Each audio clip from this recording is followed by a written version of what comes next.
O assunto da aula de hoje, então, é um resumão, ó. Os tipos de diodo que a gente já viu até agora, retificador, Schottky e aquele diodo rápido. Lembra que lá no início a gente chegou a simular eles, né? Sim. Características deles. O diodo Zener, que é um diodo específico para ser usado em regulador de tensão e proteção. LED e fotodiodo. O LED e o fotodiodo são dispositivos que são o inverso, né? O LED ele irradia luz e o fotodiodo ele recebe luz, de acordo com as cores que eles são sensíveis. O Eu, fotodiodo é o que é utilizado nas relés fotoelétricas, né?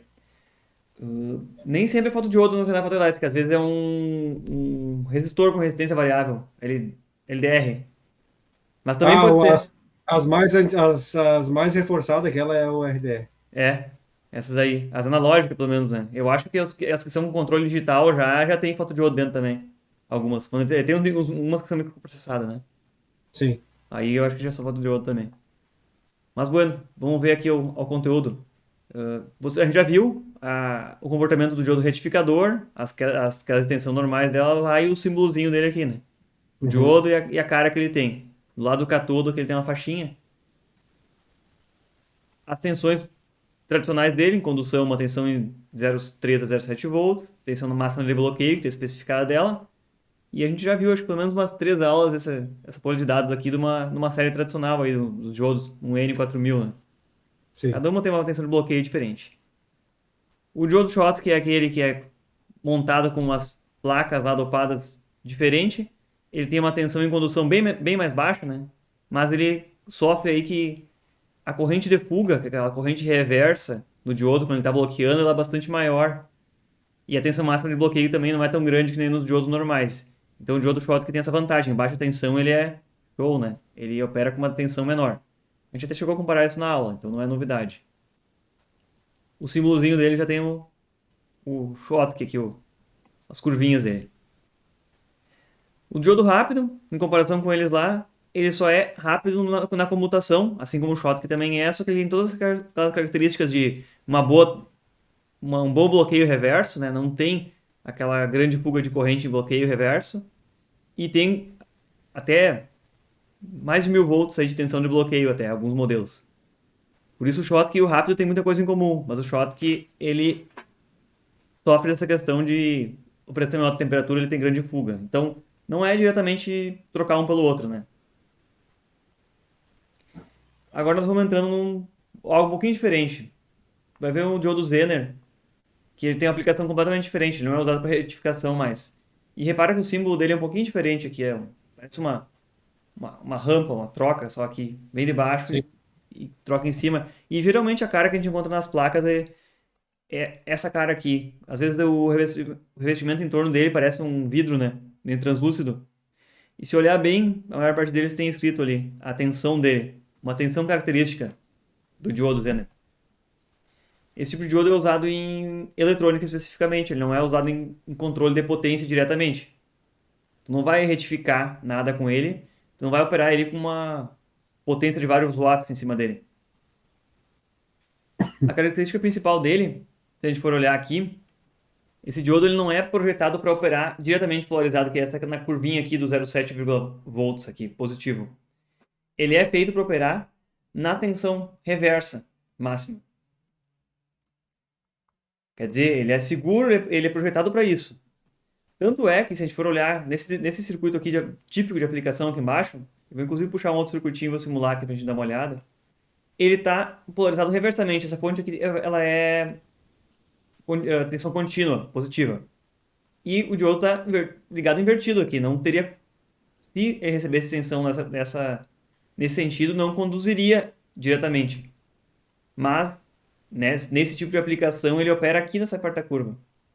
E o interessante aqui esse cara ele é projetado para depois que atinge a tensão de ruptura aqui, ele não vai queimar especificamente, mas ele vai manter uma forma bem abrupta. Ele não conduzia nada e de repente ele vai entrar em condução com uma baixíssima impedância. E essa tensão é tão boa, tão característica, que você consegue usar ela para regular a tensão. Nesse circuito de exemplo aqui embaixo, olha só. Esquece que o negócio era um retificador. Agora ele é usado para outra coisa, ele é usado para regular a tensão. Essa nossa fonte ela está sempre positiva. a fonte do lado de cá. Não importa que ela seja um formato de pulso qualquer, mas ele é sempre positivo. E uma vez que a tensão dela é maior do que a tensão de 6,2, que esse diodo suporta aqui, tá inclusive no nome do modelo, ó. Quando tiver 6,2 volts aqui em cima dele, ele chega aqui na tensão de ruptura e entra em condução, reversamente, né? Para trás. Então, circula a corrente. Quer dizer que a fonte tem que ter uma tensão sempre maior que a dele. Mas toda vez que excedeu a tensão dele, ele entra em condução. Olha só, vamos supor aqui que tem 7,2 volts aqui, ó, na fonte. Ele suporta 6,2, então quer dizer, ele vai entrar em condução. E quanto ele vai conduzir? Ele vai conduzir o suficiente para que a queda de tensão nesse resistor aqui, ó, cause a diferença que falta. Então, olha só, se, vamos dizer, na fonte está 7,2 e 6,2 de tensão dele, ele vai conduzir alguma determinada corrente, alguns miliamperes aí. Quanto é isso aqui? Eu vou pegar um bloquinho de notas aqui para botar uns números por cima.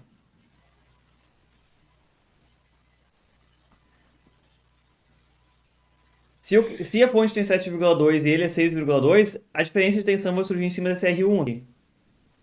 Então, lei de Ohm, velha conhecida, tensão é resistência vezes corrente, né? A gente quer que tenha 1 volt sobre esse resistor R1 e a resistência é 500 ohms, como está ali, né? Sim. Quer dizer o quê? Ele vai consumir, o diodo Zener vai consumir corrente até que a corrente seja 1 por 500. Isso aqui dá 2 miliamperes, né? Sim. Ele vai consumir 2 miliamperes para que a tensão em cima dos terminais dele siga a mesma. E quando a tensão da fonte subir para 10 volts, como é que vai funcionar? A tensão da fonte foi para 10 volts, então. Vou substituir aqui 10 volts na conta. 10 volts por 500, ele vai consumir 20 miliamperes. 20 miliamperes. Então, eu até vou conferir a conta, né? Que vai ficar gravado isso aqui depois, 20 miliamperes. Então, ele vai consumir quanto corrente mais for necessária para que não passe dessa tensão reversa dele aqui, ó. Que é quando ele está conduzindo reversamente. Então, Não assim, passa 6,2. para que não passe em 6,2, claro. Ele vai ter um limite, olha só. Ele vai conseguir dissipar 1 watt, 2 watts, depende do tamanho do encapsulamento. Ele não é um dispositivo de alta potência. Mas o que é interessante? É tão simples assim. Na fonte pode variar um monte de tensão, ele segue garantindo que naquele terminal não passe de 6,2 volts. Olha que interessante, está consumindo 20 miliamperes, né? Nessa nossa situação aqui, deu 10 volts na fonte, ou a diferença deu 10 volts. Então aqui deu 16,2. Aqui deu 6,2 na carga aqui.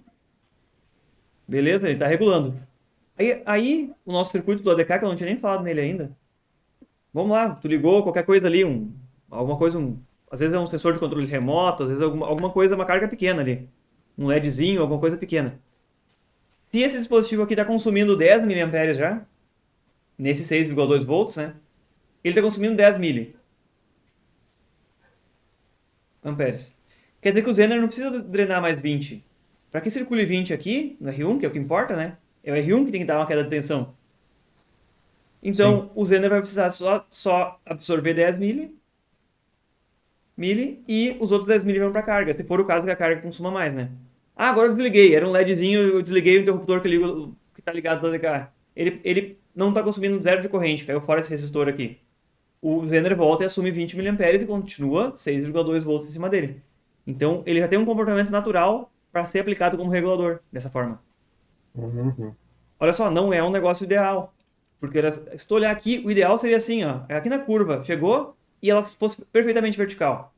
Aí, chegou em 6,2, ele crava em 6,2.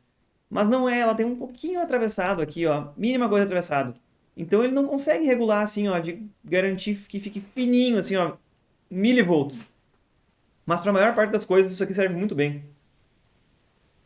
Isso aqui, para um monte de aplicações, serve muito tranquilo esse tipo de aplicação. Então, basicamente, ele nunca vai ser usado para conduzir diretamente, né? Na parte do que nós vimos até agora, que nós estamos acostumados a tratar com diodo aqui, né? Ele é feito para operar reversamente. E aí, procurando o valor comercial, tu encontra diodo Zener de várias tensões diferentes aí, de 3.3, 5, 4, 5, 6, acho que 12, 18 até. A diferença é, tem que tomar cuidado. Tem que dimensionar esse resistor aqui para que ele não precise muita corrente para causar a queda de tensão, para regular, porque o Zener vai estar sempre dissipando um pouquinho de potência, sempre vai ter um pouquinho de corrente e a tensão característica em cima dele. Eu vou abrir aqui um circuitinho que já está montado com ele. Vai achar familiar aqui. Circuitinho familiar com... Nós já vimos até a aula passada aqui. Um retificador em ponte completa aqui, monofásico. E um capacitor de filtro. Esse capacitor é bem pequenininho, né? 2.2 micro não é quase nada. E do lado de cá a gente tem nosso regulador com o Zener. Os mesmos parâmetros que estão lá no conteúdo da aula. Esse mesmo circuito aqui, ó, diodo zener.ascii, está na página principal da disciplina. Se quiser abrir e dar uma olhada depois, não vai ter atividade especificamente sobre isso, mas está lá por quem quiser ver por curiosidade. E eu vou rodar a simulação aqui para mostrar que o nosso retificador em ponte aqui, com filtragem, esse capacitor não é muito grande, ele é pequeno. Então, ondula bastante a tensão na entrega aqui, na saída do nosso estágio retificador, né? Que é esperado, né? Capacitor pequeno, não quero ter que fazer um balde no capacitor grandão lá. Sim. Mas se eu olhar a tensão resultante aqui em cima, do que é entregue para a carga do circuito, aqui, que é essa tensão Zener aqui, olha como é que ela fica lá embaixo. A ondulação dela é bem pequena. Desvantagem. Olha, se a tensão da fonte baixar de 6.2 volts, aí ele não tem o que fazer, né? Aí ele não consegue regular. Sim. Então, a tensão da fonte sempre tem que ficar mais alta. Excedeu os 6,2 volts. Aí ele consegue muito bem manter entre os terminais dele bem reguladinho. Se a gente olhar aqui na fonte, né? Tá exagerado aqui, né? Eu poderia botar um capacitor com uma ondulação um pouco menor. Mas a ondulação aqui, ó, na fonte, se eu for observar, a medição entre os dois pontos aqui, ondula aqui 25 volts. 25,5 volts. E se eu trocar aqui e medir quanto ondula lá nos terminais da carga, lá 0,274 milivolts. Muito menos, verdade. né? É quase nada se tu olhar aqui embaixo. Eu vou até dar um zoom aqui na forma de onda. Porque ela dá uma ondulaçãozinha, né? Só porque ele não é ideal. Eu mostrei lá aquela curvinha lá do diodo Zener. Essa curvinha aqui da ponta, ela não é bem reta para baixo. Então ela causa que ainda sobra um pouquinho. Mas ainda assim, já é um regulador, olha só. Tu botou o quê? Botou um resistor dimensionado em série e um diodo Zener. Tá feito o regulador. Não te preocupa mais. É uma fonte de tensão regulada elementar aí. Vocês já viram lá a parte de fazer um retificador, né? Já viram como dimensionar o capacitor de filtro e agora já sabem fazer o regulador elementar. Qual é um ponto-chave desse negócio que eu comentei aqui? É observar isso. Como vai ter uma determinada tensão em cima desse diodo, que vai ficar o tempo todo fixa, né? Que tu quer entregar na saída, e ele vai consumir uma determinada corrente para que nesse resistor cause uma queda de tensão, tu está dissipando uma certa energia nesse resistor e está dissipando uma certa energia nesse diodo Zener só para eles operarem. Mesmo que na carga não consuma nenhuma corrente, ele já está dissipando um pouquinho de energia. Mas vale a pena, né? Tu tem que botar um regulador linear, aí um circuito maior, algo mais complexo, isso aqui já é uma baita solução. Já tinha ouvido falar especificamente sobre esse tipo de componente? Não, especificamente não. Não, diodo Zener não. Então Não. vou dar umas Não, olhadas. a ponte retificadora, montar, ó, isso eu já tinha, já tinha montado com a ponte Sim. retificadora, aquela mesmo. A ponte pronta, né? Quadradinha aquela. Ah, quadradinho, aham. Encapsulamento É, fechadinho. com aquela sim, com ela eu já tinha montado Aham. para Mas, fazer algumas coisas, hein, mas assim, de ter isso aí, de ter ela mais estabilizada, não. não. Mas então, olha só. Isso aqui é uma solução para eletrônica quando tu precisa de pequenas correntes, né? Não vai conseguir entregar amperes aqui, né? Sim. É uma solução de um tipo de aplicação. Outra coisa que pode usar um diodo Zener, também é uma aplicação, é ele para proteção. Olha que interessante. Quando tem uma entrada no circuito, não tem ilustrado aqui na figura, mas quando tem uma entrada no circuito, vamos dizer aí, pode ter uma porta qualquer, uma entrada de um amplificador de som, e que tu sabe que pode dar uma descarga de uma estática, alguma coisa qualquer ali, quando tu fica conectando e desconectando, né? É muito comum se ter um diodo desse tipo ligado nessa mesma configuração aqui, vamos dizer, aqui embaixo está ligado no terra, né, do circuito, e aqui em Uhum. cima vai ligado no sinal. Ah, mas o teu sinal nunca vai chegar em 6 volts, é um sinal pequenininho ali. Vamos lá, moto-falante não, fone de ouvido, um microfone, que está sujeito a uma tensão pequena sempre. Nunca vai chegar em 6,2 volts, ou que seja a tensão do Zener. Vai ter Zener de 8, 12, de tensões maiores também. Mas existe um Zener aqui em alguns circuitos para proteção, porque daqui a pouco tu tá com uma descarga estática mesmo, ou dá algum problema qualquer, e tu vai conectar o aparelho ali e tava com uma tensão maior. Mas é uma descarga estática, é algo de curta duração, né? Assim que tu encosta ali, descarregou e parou. Esse diodo só vai entrar em condução e vai operar naquela faixa lá por um instante muito curto, mas vai evitar que uma sobretensão passe para dentro de todo o teu circuito. Ele vai ser um caminho, caso dê uma pequena sobretensão de curta duração, para uma coisa assim, vai proteger os teus eletrônicos lá para dentro, entendeu? Ele não é nem dimensionado para pensar em quanta energia ele vai dissipar, ele é feito só para uma proteção num caso eventual de ocorrer uma descarga estática ou algo assim, que não é comum. Tu tem um equipamento eletrônico e tu vir com um cabo de outro lugar, tu vir lá e tu ligar mesmo com a mão, né? Tá sempre sujeito. Lembra lá uma das primeiras aulas lá que tinha lá sobre produção de semicondutores e processos de fabricação, sobre camadas que ele é construído? Uhum. Grande parte dos eletrônicos, eles são bastante sensíveis a níveis de tensão mais altos. Então, esse tipo de dispositivo que é usado como proteção, ele evita que queime, de fato, queime os circuitos. E uma das formas de se proteger contra esses pequenos surtos aí é botar um negócio desse que nunca vai conduzir enquanto o circuito está operando normalmente. Conduzir só num caso de proteção. Então ele é uma funcionalidade bem específica do diodo Zener. Acho que basicamente o nosso escopo que é interessante pra gente entender isso aí. Saber que ele tem uma tensão característica, não é qualquer diodo Zener que tu troca com qualquer outro.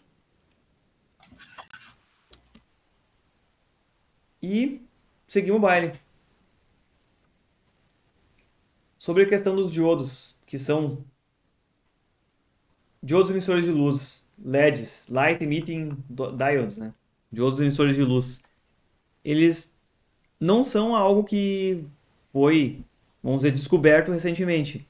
Mas até um pouco tempo atrás não se usava diodo LED para iluminação. Um dos fatores bem dominantes aí é que por ele ser um diodo que opera em corrente contínua, sempre com a mesma polaridade, tu vai ter que alimentar ele com uma tensão com a mesma polaridade. Que se tu não mantiver a polaridade, ele vai ficar literalmente piscando. Piscando, né, poderia ser, por exemplo, na frequência da rede mesmo. Se tu usasse simplesmente um diodo na saída de uma ponte retificadora, em uma determinada situação, tu poderia ver ele piscando em 60 Hz, ou ele piscando em 120 Hz. Então, a questão da evolução da eletrônica e também a evolução de que os diodos, os LEDs de luz branca, aí nos últimos 20 anos surgiram e nos últimos 10 anos teve uma explosão aí na eficácia luminosa deles. Isso permitiu que realmente chegassem na prateleira e chegassem produtos, né, esses LEDs. Antigamente já existia tecnologia de LEDs, eu acho que nos anos 90 já existia tecnologia de LED branco, inclusive. Só que o eletrônica que tem que ter por trás para regular a corrente dele e o custo de fabricação dele não vale a pena. Então a gente chegou agora num ponto que vale a pena e não vale mais a pena ter lâmpada incandescente e de repente fluorescente daqui a pouco não vale mais a pena também. Vale a pena botar LED em tudo. As lâmpadas fluorescentes estão parando, né? Estamos parando bastante, né? Uma Aqui coisa. na universidade mesmo, a princípio, não vai ser adquirido mais lâmpada de fluorescente, só LED, Nem para substituição, nem nem para manutenção. substituição. Tá Não é o certo. que tem em estoque e não vai ser adquirido mais. Bom, muito bom. Tem toda uma questão por trás, né? Que tanto ambiental, que é fluorescente, tem alguns metais pesados, algumas coisas ali dentro que são difíceis de reciclar, né? Sim, Quanto o fato de que a fluorescente se sabe que a vida útil dela é mais baixa, mesmo que ela não queime, com o tempo diminui o brilho dela. Isso é normal, bastante. você sabe aí quantas horas é. Às vezes tu troca uma lâmpada numa sala e tu percebe que as outras ficaram mais fracas, né? Sim, Se tu botasse uma lâmpada nova do mesmo modelo. E o LED tem uma vida útil muito maior aí, que excede tranquilamente as 25 mil horas. E essa vida útil não é o tempo que ele vai queimar, é o tempo que ele vai chegar a 80% da saída da emissão de luz. Então 25 mil horas, não sei nem quantizar aí 25 mil horas em semanas de 40 horas, vamos dizer, comercial, né? 625 semanas. 52 semanas por mês, daria 12 anos se tu fosse ligar em horário comercial só. É. Claro, talvez as nossas lâmpadas LED não vão durar tudo isso porque o circuito eletrônico tem uma vida útil menor, ela sofre falha aí por descarga na rede, desgaste dos capacitores eletrolíticos e outras coisas que podem fazer as lâmpadas queimar. Mas o LED em si não vai perder praticamente a eficácia luminosa em 10 anos, pra dizer. Eu já fiz o teste com as lâmpadas e às vezes tinha uma série de lâmpadas que veio que ela tinha uma carcaça de alumínio. Aí o drive era dentro da carcaça de alumínio e embaixo era a fita de LED. Só que é uma fita rígida, né? Sim. Aí deu bastante, como começou a queimar bastante lâmpadas, começou a queimar bastante das lâmpadas de LED.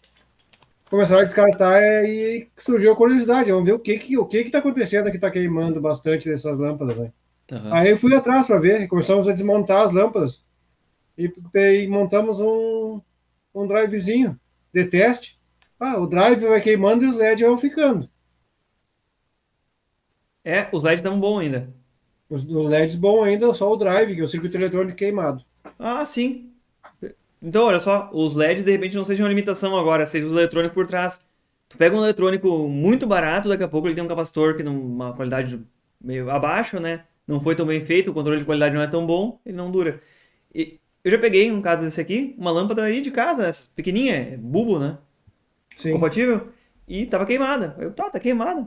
Levei lá pro laboratório, abri ela, vamos olhar o que tem, né? Um dos LEDs tinha um pontinho preto. Soldei por cima o LED e pronto, tá funcionando a lâmpada até hoje. É Um bem dos LED visível, né? queimou, abriu o circuito naquele LED que queimou e foi. Já outra, como se diz, retrofit, que tem um formato da fluorescente, né? Encaixa Uhum. no local ali, T6, que é uma bem curtinha. É uma bem Isso. engraçada. O tamanho não é T8, é uma T6 ou T4. T6, se não me engano. T6 deve ser, né? É uma mais curta que a T8 lá. E aí, também parou de funcionar. Levei pro laboratório, realmente não tava funcionando, não ligava nada. Eu peguei uma fonte e fui ligando, assim, os LEDs são seccionados, né? Grupos Sim. em série, grupos em paralelo. Fui ligando alguns, daqui a pouco um deles deu um estouro e ligou ela inteira. Tinha ficado aberto um dos braços e aí não ligava ela inteira. Aí, quando eu botei uma fonte por cima, estourou o LED, rompeu ele ali e o resto voltou a ligar. Resolveu o É. problema. Aí só tirei ele ali, substituí, tá feito. Mas então os LEDs eles podem ser tanto em dispositivos simples, grandes, chips grandes, né? Como tu mostrou aí mesmo. 30, 50 watts, um chip só. Ou tu pode ter esses arranjos, que nem essas nossas lâmpadas bulbo que a gente tem na mão aí, em casa, que são aí 10, 15 LEDs. Essas lâmpadas grandes com string, com fita de LED aí, com, sei lá, 50 LEDs ou mais, pra dar o que tu precisa, né? Os encapsulamentos deles geralmente são bem pequenininhos. E são tudo SMD, esses de fita, né? Não precisa nem furar a placa. De acordo com o material usado na construção, que não é só silício, né? Ele emite luz de cores diferentes. Já pode encontrar por aí. É muito comum encontrar LED vermelho, verde, azul, âmbar, que é o amarelo, né? E esses LEDs brancos. Os LEDs brancos mais comuns que a gente encontra, eles são um semicondutor embaixo que irradia luz azul, mas ele é recoberto por uma camada de fósforo, similar ao fluorescente. Também são recobertos por uma camada de fósforo em volta. E aí esse recobrimento em cima, que deixa ele amarelo quando a gente está olhando, converte grande parte da luz azul em luz amarela, luz vermelha, luz de outras cores, né? E misturando tudo, tu enxerga o branco, então. Mas esses aí são economicamente bastante bons, porque é um LED só. Tu também consegue luz branca se tu botar vermelho, verde e azul em quantidades certas. Tu enxerga branco. Mas esse aqui é um LED só que gera todas as cores simultaneamente. Então é muito mais prático no dia a dia. Se tu pegar uma dessas fitas LED com. Até se tem um controle remoto, que tu consegue selecionar a cor. Eu ia perguntar agora, e essa mudança de cor? Essas fitas de LED que mudam de cor, elas têm separado LED de várias cores, que deve ser RGB. Red, Green, Blue, né? Vermelho, verde e azul. E misturando proporcionalmente as cores, tu consegue gerar branco. Porque o branco é a sensação de todas as cores juntas. Eu tenho um refletor aqui na piscina, que ele é um chip LED grandão, tipo esse aqui, ó. E Aham. tem o controle também, conforme tu vai selecionando, ele vai trocando de cor. Fica roxo, azul, vermelho. Eu até não abri ainda para ver, mas ainda a curiosidade eu acho que Tá funcionando. vai ser mais forte ainda, né? Sim, tem chips únicos, até mesmo os pequenininhos, que tem 3 LED dentro. E se tu olhar, o chip tem 4 terminais. Aí um deles é o catodo comum, que vai no terra, e os outros Uhum. ele tem 3 drivers separados para as 3 cores. E tu controla. À medida que Olha você só. não dimeriza um driver e o outro, tu muda a cor do negócio. Agora eu fiquei mais curioso ainda para ver como é que é o negócio. Procura LED RGB. E tem LED com 4 terminais. Um vai em terra e os outros 3 são 3 drivers separados. Mas pensa no driver do negócio, triplica tudo, né? Sim. Mas é esse negócio. Também existem LEDs para maior fidelidade de reprodução de cor, que são que tem até essa cor a mais, que é o âmbar, que é tipo um amarelo, que fica melhor a cor quando tu ilumina algum objeto. E deixa eu ver se eu sigo mais ou menos o que está na aula aqui, tá? Só para não começar a pular aqui. Ah, existem também LEDs que iluminam cores não visíveis ao olho humano. E tu certamente tem um na mão aí, provavelmente.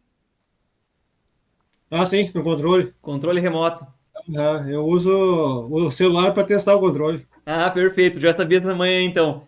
Teu Aham, olho não enxerga o LED, o infravermelho que tem ali. Mas a aham. câmera do celular, grande parte enxerga, né?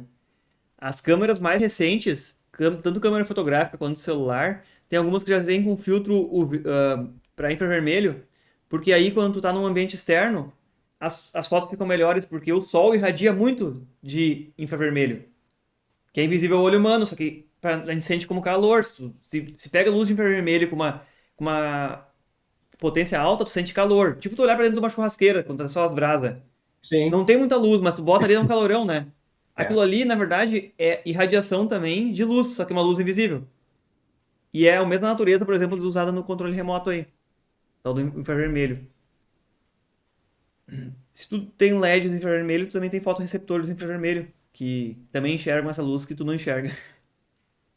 A curiosidade aqui da questão do LED é que a tensão de joelho dele tende a ter tensões maiores, que são alguns múltiplos aí de 3, 2,8, 3 volts. Quando tu pega um LED de 30 volts, ele já é internamente um arranjo de vários em série. Então não é um chip de LED somente. Eu acho que até tem um nome, né? COB, Chip on Board, que são vários LEDzinhos minúsculos ali grudados um do lado do outro. E já são arranjados em série em paralelo para dar aqueles valores de tensão que tu tá acionando ele. Eu tava olhando esse chip que eu tenho aqui, ele tem um monte de pontinhos dentro, né? E quando ele queima, tu pode ter certeza que tem pontinhos pretos dentro, ele não todos, mas tem pontinhos pretos intercalados ali, por isso que ele não funciona. Sim, provavelmente é isso aí dentro. Porque na verdade ele é como se fosse uma placa de circuito impresso minúscula, né? Só que é bem feito para suportar a temperatura e tudo mais. Mas então, geralmente os LEDs são então assim de tensões de até 4 volts, vamos dizer por aí. E aí se arranjam aí dentro do mesmo encapsulamento um monte de LED já em arranjo série paralelo, tudo para acionar ele em alta potência.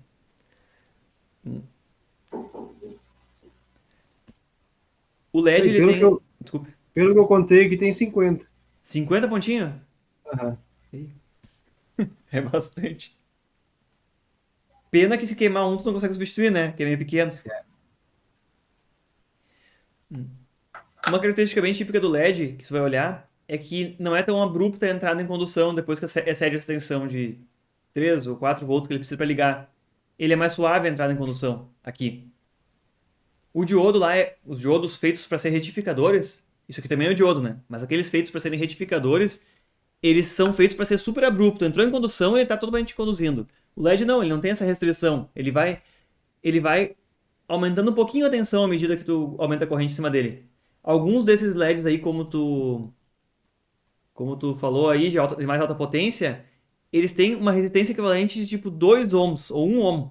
Quer dizer, passou aquela tensão ali para ligar, se subir mais 1 volt, vai subir 1 ampere a corrente dele. E se baixar um pouquinho abaixo da tensão para ligar, ele desliga completamente. Ele não passa nem 1 miliampere. Então, assim que chegou na tensão certa, eles conduzem a toda, né? Eles são um diodo, afinal.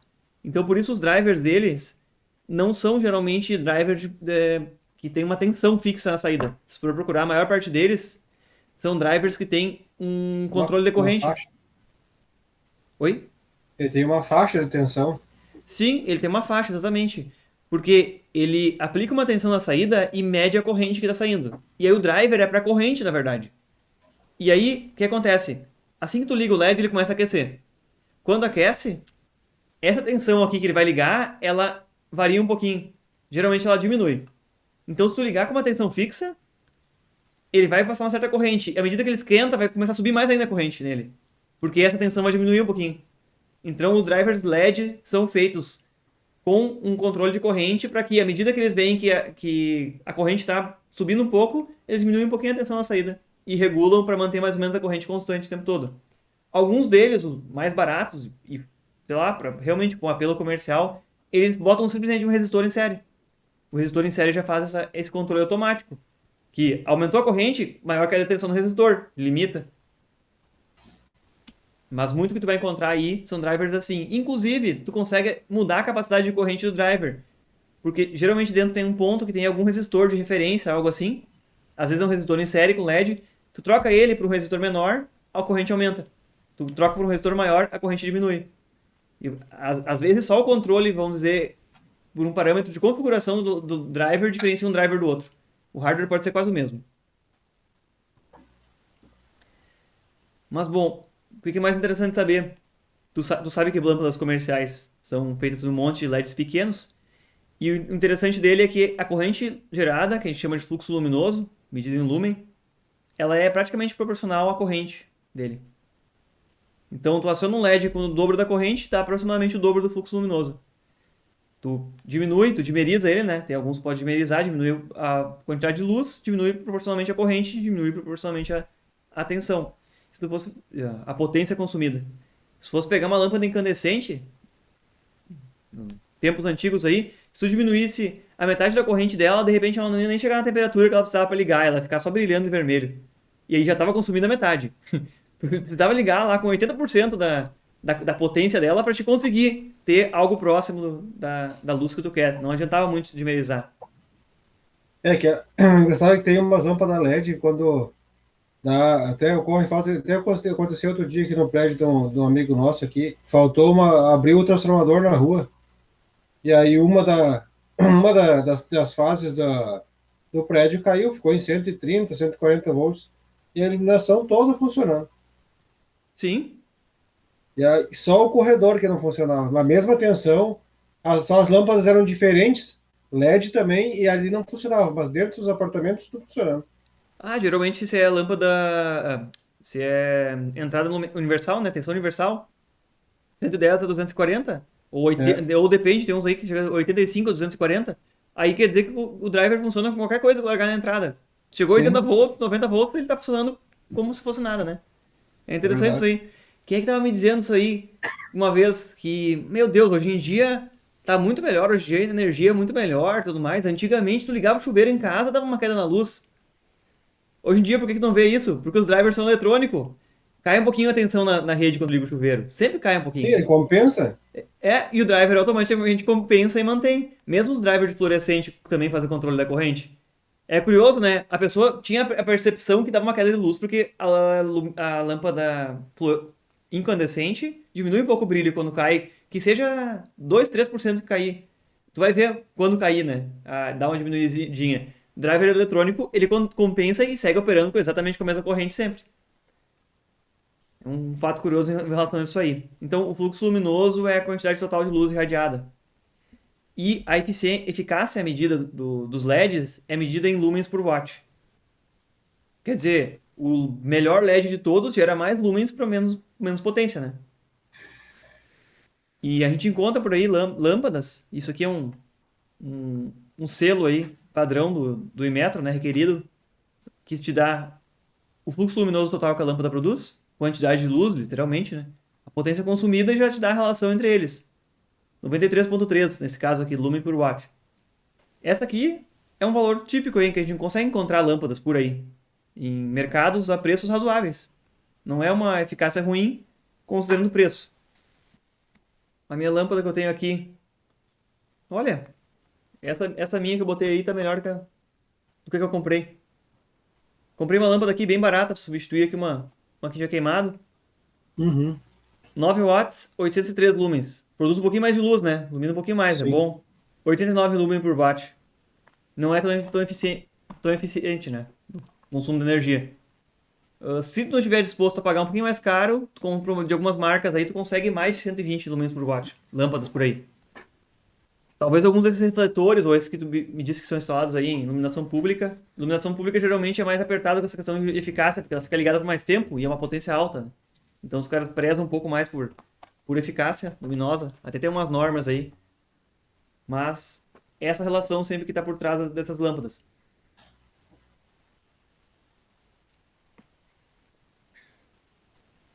Bueno. Sabe como calcular, então, a equivalência de lâmpadas, né? Tu geralmente olha o fluxo luminoso entre duas lâmpadas. Duas que têm o mesmo fluxo luminoso, tu pega a menor potência, né? É a maior eficácia. Mas é muito comum tu encontrar lâmpada do mesmo tamanho de variações de fluxo luminoso aí de 500 a 1000, praticamente. Então é complicado tu ir comprar sem ter uma noção de quanto tu já tem instalado ou quanto tu deseja, né? Um quarto aí de 10 metros quadrados, 12 metros quadrados, de repente, 1000 lumens tá. 1000 lumens, fluxo luminoso já é algo razoável. Já uma sala de estudo, uma sala de aula, de repente uma sala de estar, tu quer ter mais iluminação, né? Tu passa mais tempo, tu não vai lá para dormir, tu vai lá para estudar, vai lá para ler, fazer o que seja, aí tu precisa de um pouco mais.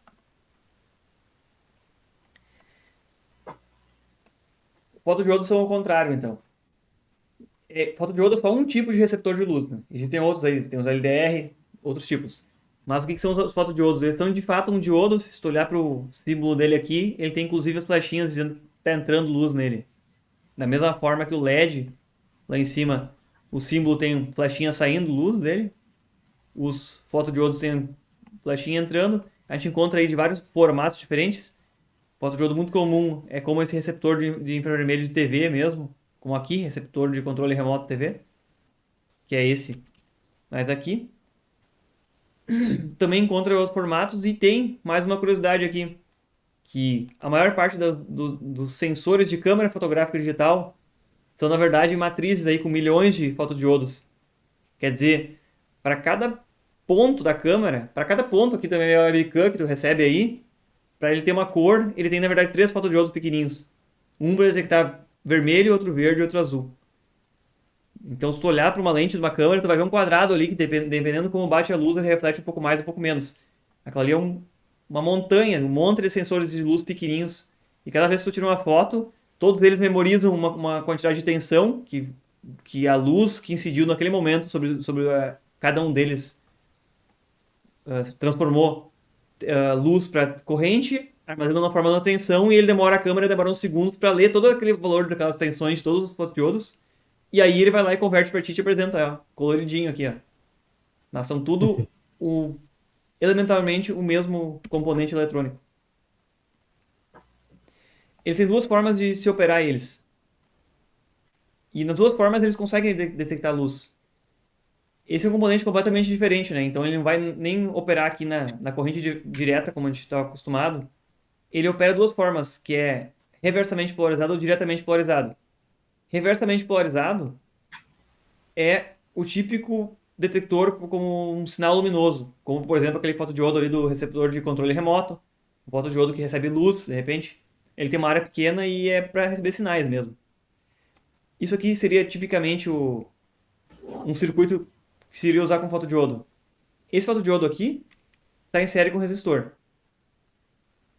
A corrente que ele vai permitir circular reversamente é proporcional à intensidade luminosa. Então, uma corrente ali de miliamperes ou microamperes vai passar em cima desse resistor aqui, que está com uma tensão comum, uma tensão fixa. Quanto maior a intensidade luminosa, maior a corrente. Lei de Ohm aplicada nesse resistor. Uma pequena corrente vezes 100 ohms dá um sinal de tensão, pode ser lido. Então esse aqui é o típico. Verificar a intensidade luminosa se verifica dessa forma. Esse seria, por exemplo, o receptor de controle remoto lá. E a outra forma de operar, que ele estava do lado de cá, né? Tensão reversa, é aquele que foi mostrado ali. A outra forma é operar no modo chamado fotovoltaico, que aí já vem algo bem comum aí, né? Painel fotovoltaico. Quer dizer, nesse caso ele vai gerar tensões positivas e dimensionando esses diodos com tamanho adequado, que não são mais diodos pequenos para receber um sinal que tem ali uma área de milímetros quadrados. Já os, os diodos para formarem painéis fotovoltaicos, eles têm aí metros quadrados, né? Mas todos eles são diodos e cada um deles vai gerar uma pequena tensãozinha. Talvez 3 volts, talvez 4 volts, dependendo da intensidade luminosa que está incidindo sobre ele. Mas cada um gera uma tensão bem pequena. E os painéis que a gente vê são arranjos enormes aí de um monte de fotodiodos em série e em paralelo. Nesse caso aqui, é um esquema típico de painel fotovoltaico. Esses diodos que tem aqui em volta não são os fotodiodos. Esses diodos são diodos de proteção e diodos com outras funções aí em torno dele. Essas caixinhas aqui em azul seriam os painéis, de fato, que são fotodiodo puro. São junções de silício e um dos lados é de vidro, é feito de uma forma que pode incidir luz diretamente em cima dele. E um fato curioso disso aqui é que tanto um LED quanto um painel fotovoltaico eles são bidirecionais.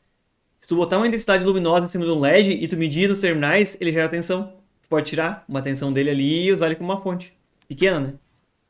Tu incidir luz em cima dele. E um painel fotovoltaico, se tu pegar ele no escuro e aplicar uma tensão entre os terminais dele suficiente para ligar, para exceder a tensão para ligar aqueles fotodiodos, tu vê ele brilhar, de fato.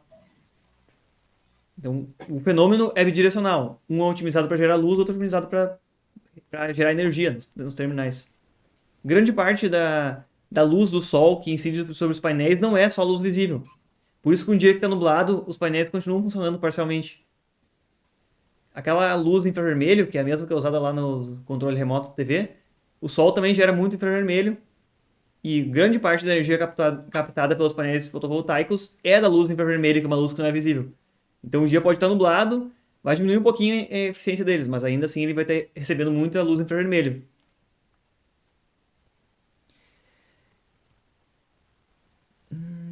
Isso aqui é a questão dos diodos adicionais lá, que não são partes mesmo, eles são para proteção e outras funções. E a curva que o diodo vai sofrer, então, que o fotodiodo operando como painel, como no modo fotovoltaico vai sofrer, ela depende de duas coisas, que é a intensidade luminosa, mas também depende da própria corrente que está circulando. Nesse diagrama aqui embaixo, olha só, tem aquele mesmo gráficozinho que tinha lá em cima, só que expandido. E aí tem uma questão curiosa em relação a isso. Que se você fizer curto-circuito entre os terminais do painel fotovoltaico desses, vai circular uma corrente ali. Só que não vai ter tensão nenhuma, tá? Curto-circuito. Então tu não consegue tirar potência nenhuma. Não serve pra nada. No outro extremo tu deixa o painel com os terminais abertos. Tem tensão, não tem corrente. Potência zero também, né? Seriam os dois extremos aqui, ó. Tem tensão e a corrente é zero. Seria esse ponto aqui. E o outro extremo tem corrente, mas tu fez o curto-circuito, então a tensão é zero. Seria o outro extremo. E para se adquirir a máxima energia do painel fotovoltaico, o que acontece durante a operação é que o inversor, aquele, que é o que transforma de corrente contínua para alternada, joga na rede de volta energia para ti, ele fica rastreando assim, ó. Ele mexe na corrente que está drenando do painel, de forma a ir andando por essas curvas aqui assim em cima. De acordo com a intensidade luminosa, essa curva vai ser mais para fora ou mais para dentro. Maior intensidade luminosa, mais para fora. Mas o que o inversor faz? Ele vai lá e drena uma certa corrente do painel. Ah, tá drenando 2 amperes. Não sei qual a tensão que tem lá. 2 amperes. Aí ele vai lá e bota um pouquinho mais. 2,2. Aí ele olha. Produto de tensão vezes corrente. Aumentou ou diminuiu? Porque se ele drenar a corrente demais, ele vai chegar mais pro canto de cá, ó. E vai cair a tensão. Tensão vezes corrente diminui aí. Produto, né? É a energia que tu tá tirando. Potência é tensão vezes corrente. E do outro lado, se ele drenar a corrente de menos, ele vai se aproximar nessa condição aqui. Que ele está drenando pouca corrente, mas a tensão está alta. Aí o produto de tensão vezes corrente também fica pequeno. Então, os inversores eles ficam o tempo todo procurando e achar o ponto de operação que o painel, tu drenar uma determinada corrente, que ele dá a maior potência entregue de volta. E a forma mais simples de tu observar como seria conectado um painel seria ligar num resistor dessa configuração. Esse resistor drenaria uma certa corrente. Na prática, o que se faz? Você bota um, um, um equipamento eletrônico que varia a sua resistência aparente nos terminais para fazer esse rastreio e tirar a máxima potência naquele momento do painel. Então, se durante um dia você for olhando a tensão dos painéis, ela varia. Só que a corrente é ajustada também, de acordo, para naquele momento pegar o ponto em que produto, tensão vezes corrente é máximo sempre. E tipo, maximiza o uso do teu gerador fotovoltaico, né? Teu painel que tem lá ligado. Então, essa é a questão do fotodiodo como painel fotovoltaico. Lá no início da disciplina, quando a gente olhou lá fontes de energia, contínua e alternada, a gente já tinha visto alguma coisa relacionada com essa figura aqui. E nesse momento você consegue ver aqui, tudo que está aqui para baixo é a nossa rede, que é alternada, né? AC. Tudo que vem da rede e tudo que nossas cargas dentro de casa costumam ser alternadas. E o nosso painel fotovoltaico aqui que produz em corrente contínua. Então passa por um dispositivo aí dentro que é eletrônico sempre. Agora é bem comum, né? Inclusive na universidade a gente já tem por aí alguns prédios que estão botando alguns painéis fotovoltaicos. Mas o grande cerne desse sistema aqui é o inversor que está no meio do caminho, que joga na rede para que tu consiga usar de forma útil essa energia que os painéis estão gerando. Senão tu não conseguiria aproveitar ela na maior parte das suas cargas, né? A não ser que tu tenha uma chácara, um lugar no meio do mato em que tu tem um banco de baterias, tu alimenta o teu painel fotovoltaico. Em todos os outros casos, tu vai querer injetar na rede, tu precisa do inversor, então, no meio do caminho. Esse estágio inversor é bem parecido, inclusive, com o estágio no inversor do no-break. Ele tem umas funcionalidades a mais aí, porque ele tem que rastrear qual é a fase e a amplitude da rede para injetar energia em fase com a rede. O teu no-break Sim. não, né? O teu no-break gera na saída dele só para ele. Ele não se importa com frequência, ele controla a frequência, ele controla a fase, como é que é. Esses inversores, eles têm que primeiro olhar para a rede para depois começar a injetar energia em fase com a rede. Também.